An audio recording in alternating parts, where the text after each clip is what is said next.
Hello, everyone, and welcome back to another lesson here at EnglishPod. My name is Marco. And my name is Catherine. So, Marco, what are we talking about today? Today, we are taking a look at a guy who is a little bit too afraid of people in general. There's a good word for this in English, someone who's almost too afraid all the time, someone who is overly cautious.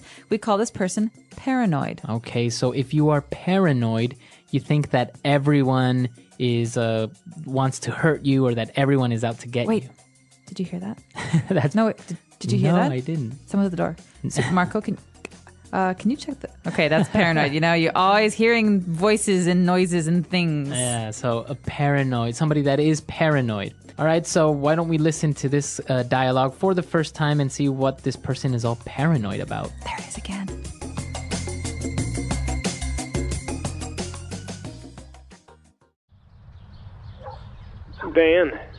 Dan, dude, you have to come over to my house right now. Is everything okay? Just get over here.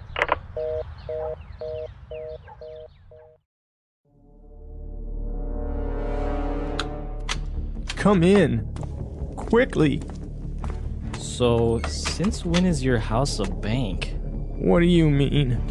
I mean, what's up with the 4 locks and iron bars on your windows? Security, Dan! Security! You can never be too safe, you know. A lot of sickos out there. Just the other day, they caught that peeping Tom, red-handed. Had a high-power telescope and binoculars by his window. What's the matter with you? Why are you acting all paranoid? Paranoid? I'm not paranoid! I'm cautious! You see, Dan, we have to be on guard at all times. People just invade your privacy as if they knew you. Telemarketers, solicitors, even your bank. They have way too much information. I like to keep everything on a need-to-know basis. Okay. Well, what did you want to see me about? You're being watched. Be careful, Dan. Be careful.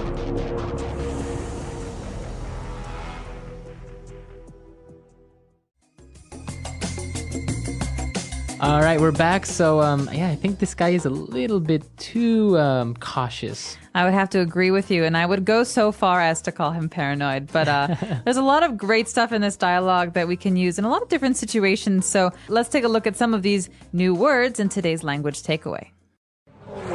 Language takeaway. All right, the first word on language takeaway today is sicko. Sicko is also the name of a movie that was a documentary famous in America by Michael Moore, actually. Right. But sicko, in this context, means someone who is a bit weird in a bad way. So if you tell somebody you're sick, but like in that tone, right? You're saying you're sick. You're a sick person. You're gross. Right. You're saying you're gross. Or people who have inappropriate humor, who make jokes about not so nice things. Right. Yeah, they're sick. But in this case, sickos are people who maybe like to hurt other people, or people who are a little bit crazy, people who are not normal. So it's not a nice way of calling someone crazy, right? If you say, oh, he's a sicko, it's not really nice. Not at all. It's a way of saying that you're almost scared of this person because they're kind of weird and almost they have problems. All right, so sicko.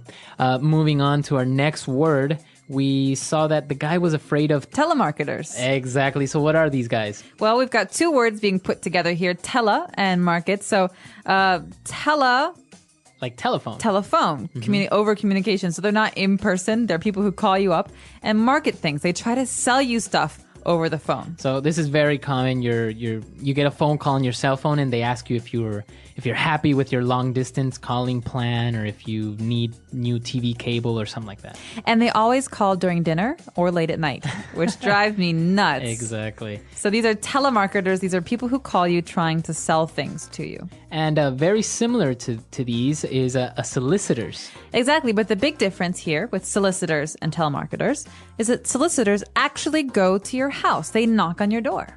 So they're also called door-to-door salesmen or saleswomen. That's right. So door-to-door salesmen, they go from door to door trying to sell things. But in this case, a solicitor is someone who comes to your house to try to get you to do something, to buy something. All right, very good. And moving on to our next word, we have a peeping Tom. That's right. We heard this a little bit earlier in the dialogue, and a peeping Tom is again a negative thing to say about someone. A peeping Tom, well, the word peep means to look, but kind of Quick like, look. yeah, it's a quick look. So peeping Tom is a person who spies on other people. Okay, so a synonym of a peeping Tom would be a voyeur.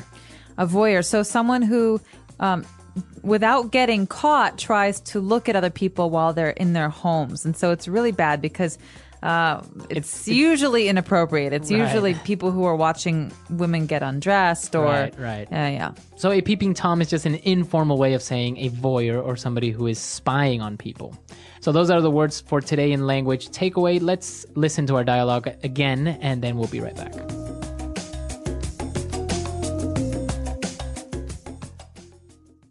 Dan,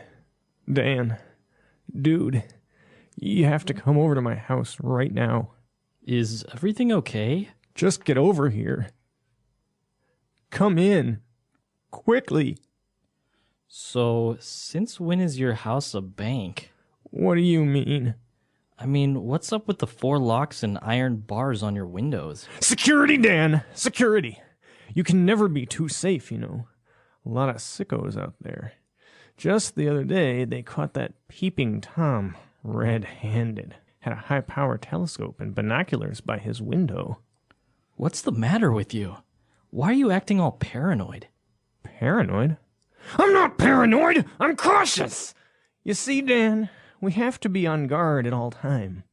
People just invade your privacy as if they knew you. Telemarketers, solicitors, even your bank. They have way too much information. I like to keep everything on a need-to-know basis. Okay. Well, what did you want to see me about? You're being watched! Be careful, Dan. Be careful. Now we're back, and we had some interesting phrases in the dialogue. The first one being, you can never be too safe. Fluency builder. All right, so this is a common mom phrase. You often hear mothers say this when they're sending their kids off to school or whatever. They say, don't talk to strangers, and the kid says, well, why not? You can never be too safe, right? It's good to err on the side of caution. So it's okay to be extra safe or extra cautious, just in case. Exactly. You never know what's going to happen, so it's better to be cautious than not.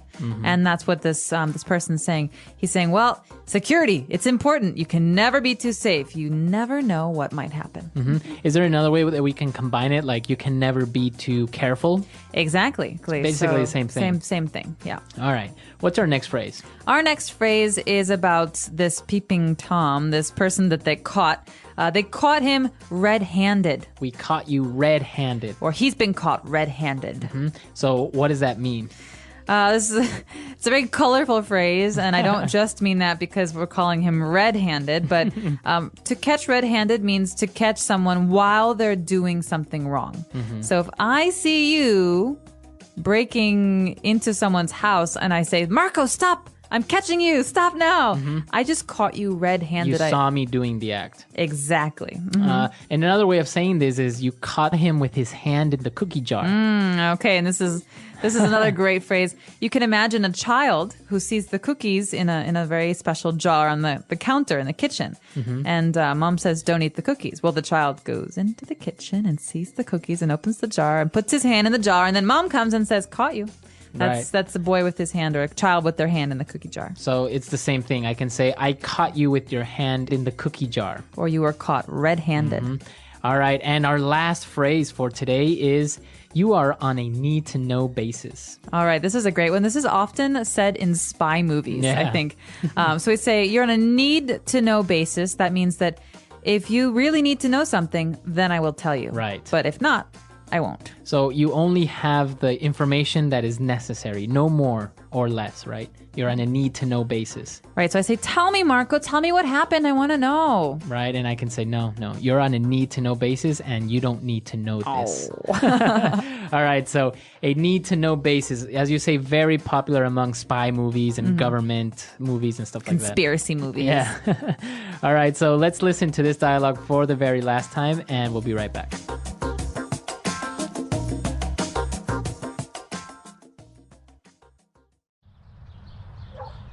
Dan, dude, you have to come over to my house right now. Is everything okay? Just get over here.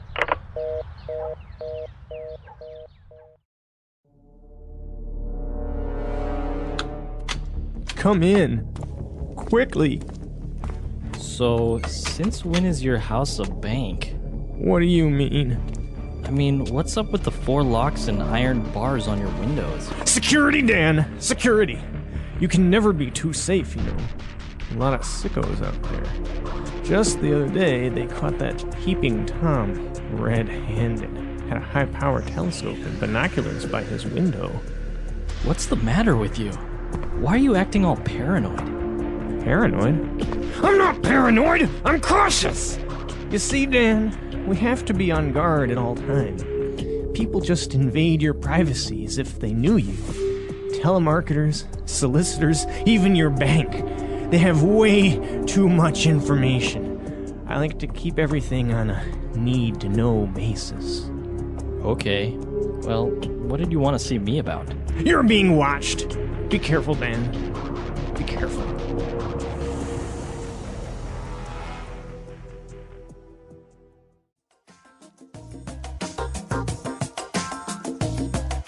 All right, so the guy's a little bit paranoid. There's another word for this as well, similar, right? A schizo? Schizophrenia is a disease, and a lot of people have it, and it's not too uncommon. But a popular slang word to say someone's crazy is schizo. So if you guys remember this movie, A Beautiful Mind, it's all about this famous mathematician named John Nash. And, well, he was a genius. He came up with game theory and a lot of subsequent usage of this for economy, for many things. But it was proven that he was schizophrenic, right? A paranoid schizophrenic. So not only did he kind of have experienced reality in different ways, but he's also paranoid. So he was afraid that the government was trying to kill him. And so he was irrationally afraid of everything going on around him. And it made him very unsafe because he could hurt himself or hurt other people. And the interesting thing about this is that there is no actual cure for it. You just learn to cope and live with it. So you never really get cured. You just kind of live with it. Learn how to understand what's real and what's not. So it's interesting. It's a great movie also, by the way, if you've never seen it or you get a chance to watch it. And that's all the time we have for today. So if you have any questions, doubts, or comments, please come to our website, EnglishPod.com. Yep. And we're there to answer them. Yeah, we hope to see you there. And until next time, English Potties. All right. Bye-bye.